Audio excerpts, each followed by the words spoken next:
Les cérémonies du centenaire de la bataille de Verdun ont débuté avec cette scénographie du cinéaste allemand Volker Schlöndorff.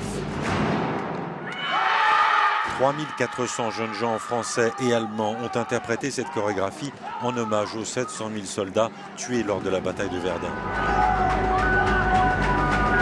La cérémonie se déroulait à la nécropole de Douaumont, à quelques kilomètres de Verdun, en plein centre de là où se trouvait le champ de bataille. L'ossuaire de Douaumont abrite les restes de 130 000 soldats inconnus français et allemands.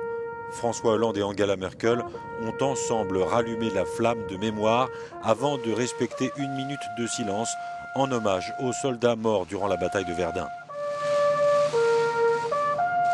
30 ans après l'image historique de François Mitterrand et Helmut Kohl, main dans la main en signe de réconciliation, les dirigeants français et allemands ont appelé l'un et l'autre à surmonter dans l'unité les crises auxquelles l'Europe fait face.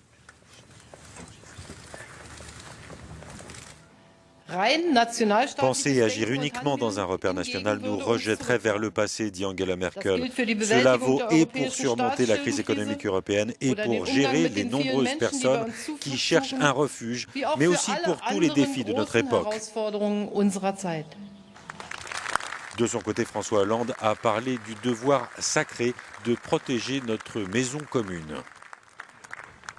Les forces de la division, de la fermeture, du repli sont de nouveau à l'œuvre. Elles cultivent les peurs et instillent la haine, utilisant les faiblesses, les retards, les erreurs, les fautes sans doute. Elles dénoncent l'Europe comme la cause du mal, oubliant que c'est du malheur qu'est née l'Europe.